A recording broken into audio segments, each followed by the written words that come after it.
Hey, this is me building and strategizing my 400k per year profit solo consulting business. And the way that these videos work is that they follow the same exact structure every single day. We start with questions from the audience. This means that you can ask a question down below on this video, and then I'll answer it in tomorrow's video. It's a good engagement hack, and it helps me learn more about you, and you can get free help from me. So it's a win-win for everyone involved. Then we do business stats. Business stats is a Excel sheet tracker where I track all key numbers. Then I'll walk you through my to-do list, so basically what I did today and what I'll be doing tomorrow. And then I do some live strategy right in front of your eyes on how I am getting to my goal of getting to $1 million a year in personal profit while only taking calls 3 days a week with clients I consider friends, while optimizing and running my business at a profit margin of 85%. So that is the simple concept of this daily update series. My name is Frederik, Pahuus, and I'm very happy for you to be here.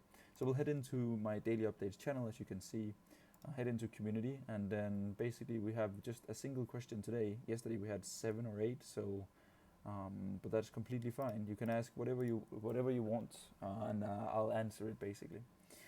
So the question today is from QB. I appreciate it, bro. Thank you as always, man. I feel like we're all getting free consulting from you. Thank you, brother. That is the whole point. So I appreciate you are acknowledging it and also making the best use case of it. I think there's always been a pattern. For example, in my previous coaching business, there was 350 students that started and scaled their own marketing agency. 30% has a very good business today. The remaining 70 have seen little to no success. And when I say that, I mean it in a good way.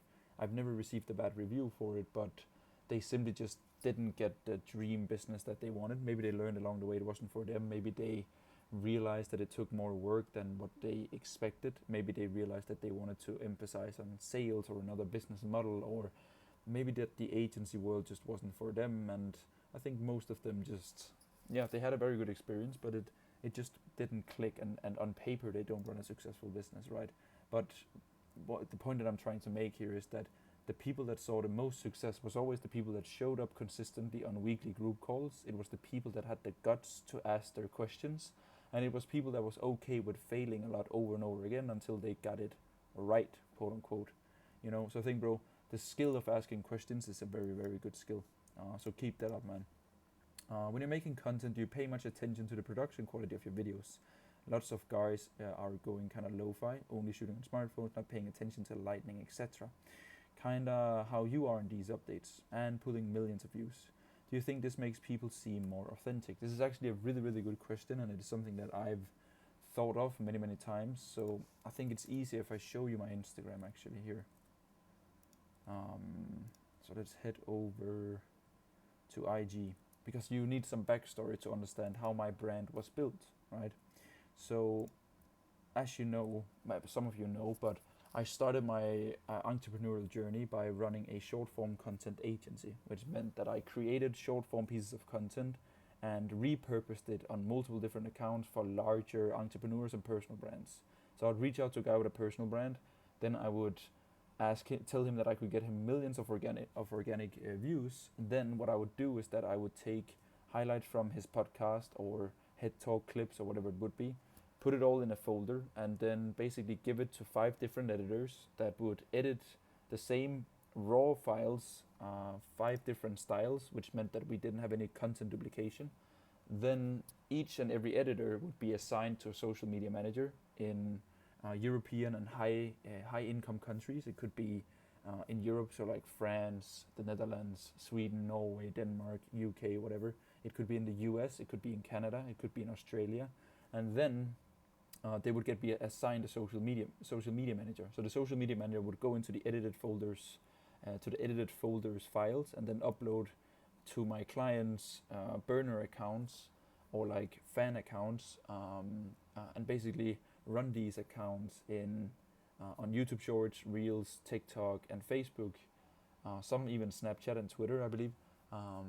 And then the client would get a lot of views. So I started with a short form content agency. That's the whole point I'm trying to make, which meant that was also the business model that we initially started teaching people. So first it was like how to start a short form content agency. Then we made a version 2 of the product, which was where we added ads, appointment setting, and funnel. So it became more how to start, run, and scale a full stack marketing agency. so that you could take revenue and profit share of coaching businesses.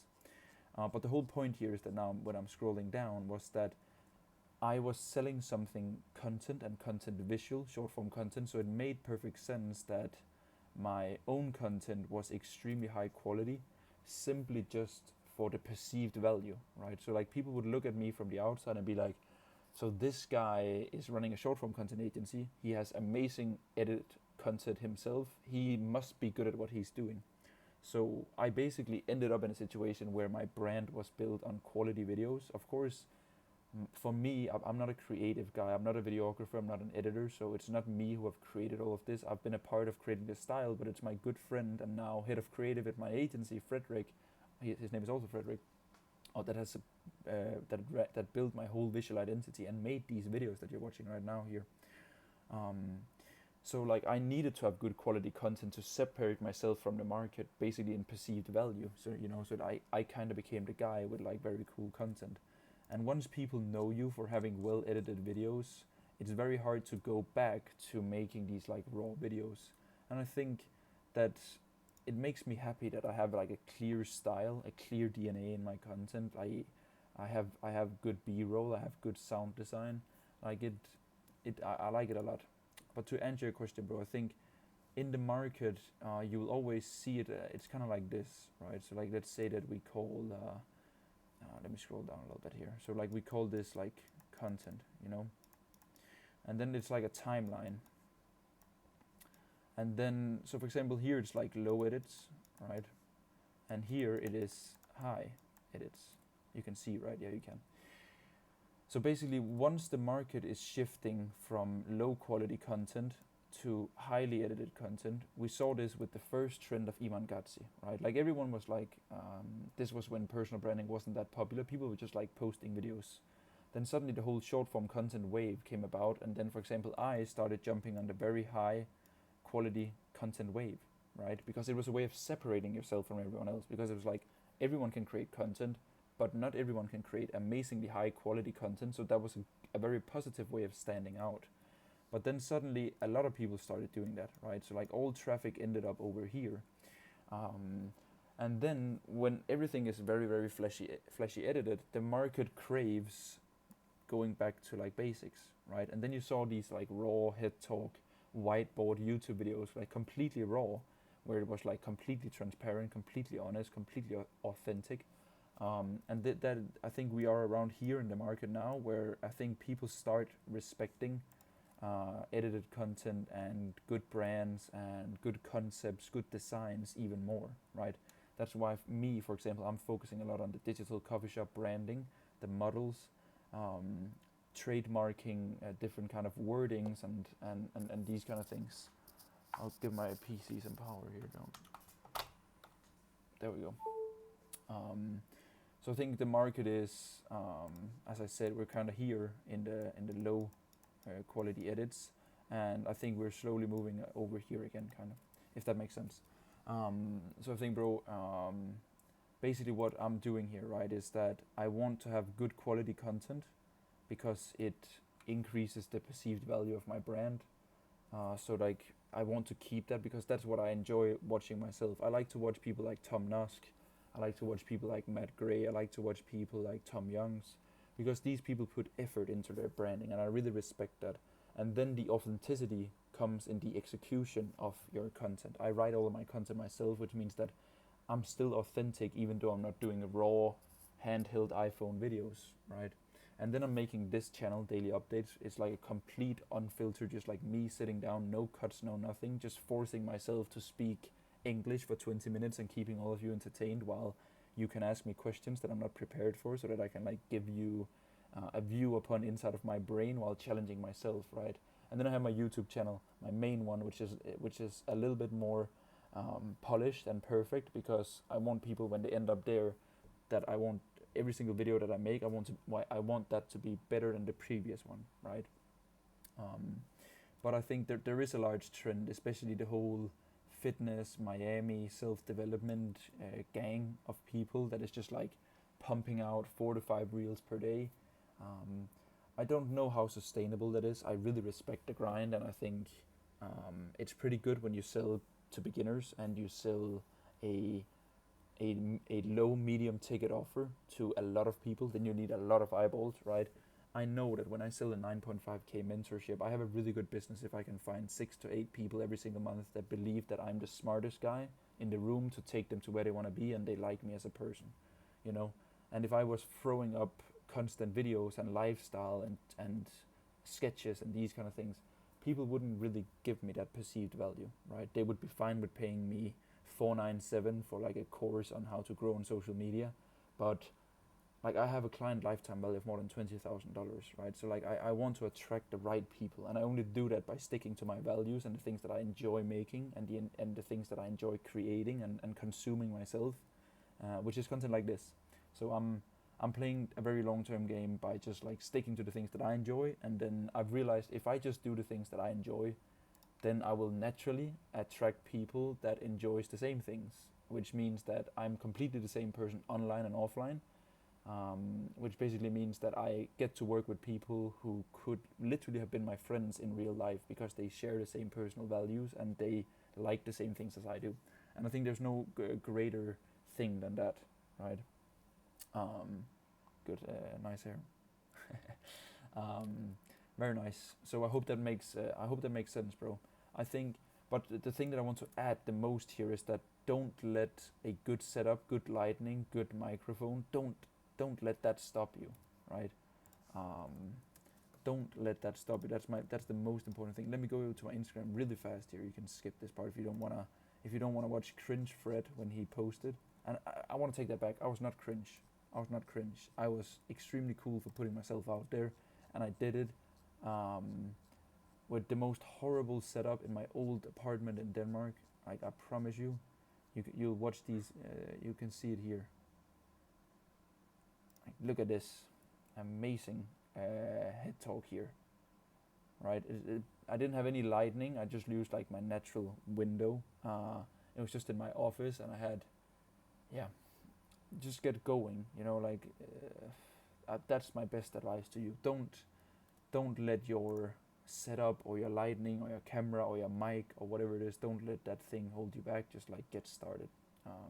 That's the point that I'm trying to make. So thank you again, bro, for your question. I really appreciate the support. Next up, party people, we got business stats. So we'll run it up. Let's zoom in so that you can see something. And we always track 1 day behind, which means that today is the 29th. So we do all numbers for the 28th, right? Let me scroll down a little bit here. There we go. So let's head into the daily updates channel here. 98 subs. Then we'll head over to the main channel where we got. I can't wait to get back at a regular internet connection. 6203. 6203. So we are dropping a little bit. That's just name of the game when you don't upload because you have tons of excuses, which is me. Not good. 98. And then we have cash and revenue. And yesterday we did 2,339, which was a split pay for my mentorship. So just a person just paying their payment plan. And then I had $48 for Airtable. So yeah, decent day. Nothing too crazy. That was business stats. To-do list. Today I took the day off with my family. I just answered all clients in the morning and here in the evening. So that's Slack 0, and the goal is that your client shouldn't be able to feel whether you're on vacation or not. I'm in a fortunate position where my clients are like, it's okay, Fred, that you have some time with family and you're on vacation. I think we can survive a little bit of a slower reply rate, which is super cool, and I like that a lot. But I wanna get back to people every single day. That's just a principle. For strategy, I think, for example, today when I answered all of my clients, I realized that there is a lot of questions that are the same, which makes good sense, right? But at the end of the day, in a one-on-one mentorship, you want to have the personalized answer, which makes sense. But what I've done now is that basically my old service delivery, everyone just got like a one-on-one Slack with me.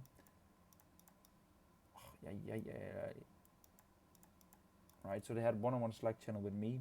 now I've moved all of this into basically a group and a workspace, which basically means that every single person still has their one-on-one channel with me, but there's a group now where there is a lot of like multiple different channels, and one of them is called basically it's called questions, right? This is super basic, but I'm getting to the point here.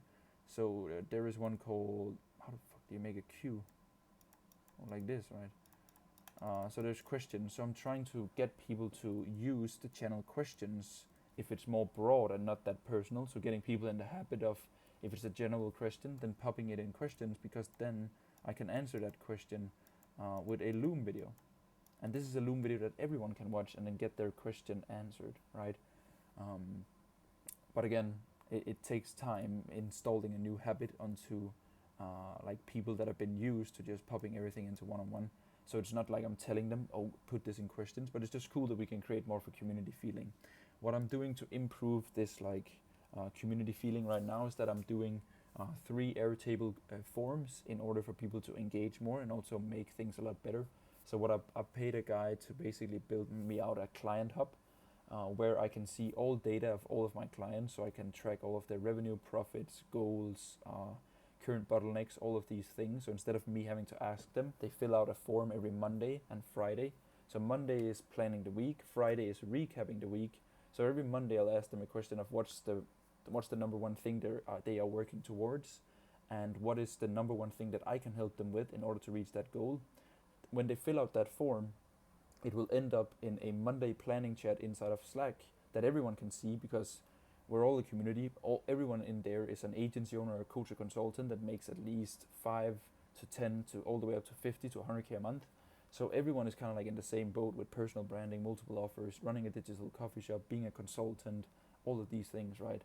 And so we all support each other towards our goals. So the Monday planning will go in automatically, and then I can make a Loom video tailored to that one person saying, hey Vincent, I can see that you're working towards this, and this is the thing that you need my help with in order to achieve that task or goal.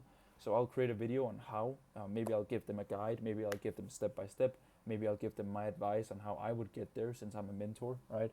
And then they will also answer what's the biggest bottleneck in your business right now, and then I'll try to also solve that bottleneck in front of everyone, because you realize that most people have different things. So of course, if I make that one video for Vincent, he will, in the majority of the time, be the only guy watching that video, right? But maybe there is a person also struggling with it that then could watch the 4 to 6 minute video and be like, oh, that also solved my problem, which then gives them more leveraged answer and better input from my end, and it saves me time. So like everyone wins. That should be the whole point. The goal should never be for you to minimize your time work. The goal should always be to get your clients better results in a way where it involves less of you, right? Because you should have such good resources and systems in place that can do it. Then we have Friday recaps, which recaps the week of like, what did we get done, what did we struggle with, these kind of things, so that I know how they're in mental state. And then we have made a coffee to cash, which is a Airtable form that automatically tracks new deals for clients, so like revenue and cash collected and what goal they're heading towards. Which also helps with me understanding exactly their numbers. And then I'm currently creating a master tracking sheet, where there will be like 20 different columns of KPIs inside of a solo consulting agency service-based business, where everyone will fill out the same tracker, and then all data will automatically be imported into my system, so that we get like, I can basically get a baseline KPI for like 25 different consulting businesses, which is gonna be extremely cool. So that is basically what I'm working on in order to improve client communication, retention, and also that more group vibe. Because as you know, I'm building out my video program in the background, kinda, while not really bringing on any new clients right now, unless it's like the perfect fit and it makes sense. I'm not really doing any marketing, so people will kind of have to text me and be like, hey Fred, I want to get going, and then I have to be like, does it make sense, or should we wait until August, depending on how much time I have, basically. So that was just some thoughts and strategy on how you can serve more clients while giving them the same results without you having to always trade your time, and also building a good group and retention and these things. I did it in my previous coaching business. Of course, that was like like community was almost a larger focus than one-on-one because we had a high volume of people. But I realized in this business, people are 90% there because of me and what I've done to get me as my mentor. And then the group is a bonus. But what I want to do is that instead of them joining only for me, the group should be a pretty large part of the reasons why they join, right? Because I've handpicked every single person, which means that every single person is handpicked inside of the community. There are no strangers. There are no people that doesn't fit the box, kind of. So I want the group to be really strong because group are good for many things. It's good for feedback. It's good for retention. It is good for lifetime value. It is good for engagement, and it pushes people to do better when they're surrounded by winners. And I want to create a community of winners and people who want to do great things in life, because there's no cooler thing than being surrounded by those kind of people. So I really appreciate you watching this video. Thank you so much. We will see each other tomorrow yet again. So just keep crushing it. Keep getting 1% better every single day, and then we'll see each other tomorrow.